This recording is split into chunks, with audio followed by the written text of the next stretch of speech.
A few years ago, people who'd had strokes had told us that after a stroke they sometimes felt abandoned. So we wanted to make sure that we put in some emotional and psychological support for them.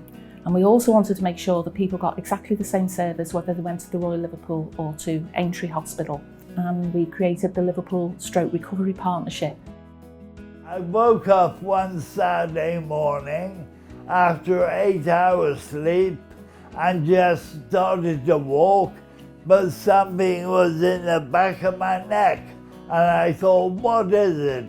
I can't move. And it sort of went all up my body and then I just collapsed on the bed.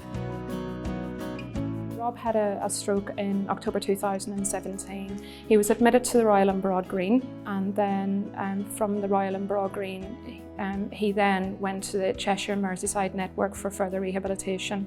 And he was essentially bedbound with a package of care going in to support him in his own home. So I'd done 6 years as a Welsh guard and went halfway around the world. Canada, Kazakhstan, Northern Ireland twice, Cyprus. I've been all over really. We involved him in the shared decision-making process the whole way through, because in order to get him on board, he had to know that he was fully involved and empowered within that process in order to get better. And I think sometimes whenever individuals are in hospital, they become so institutionalised that they lose sight of the fact that they've got autonomy and can be empowered within that rehab process.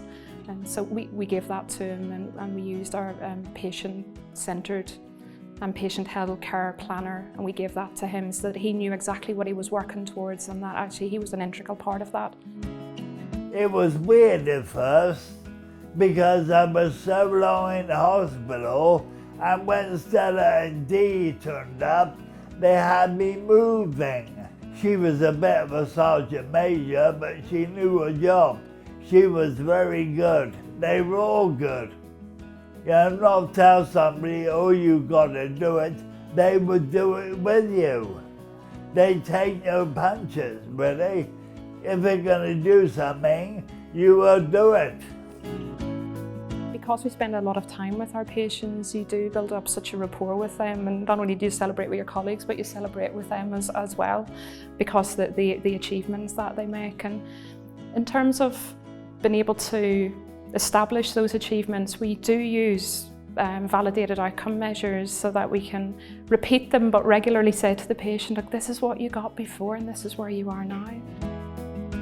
I can't walk at the moment, but with encouragement and more physio, I'll be able to. It's great to see the teams coming together.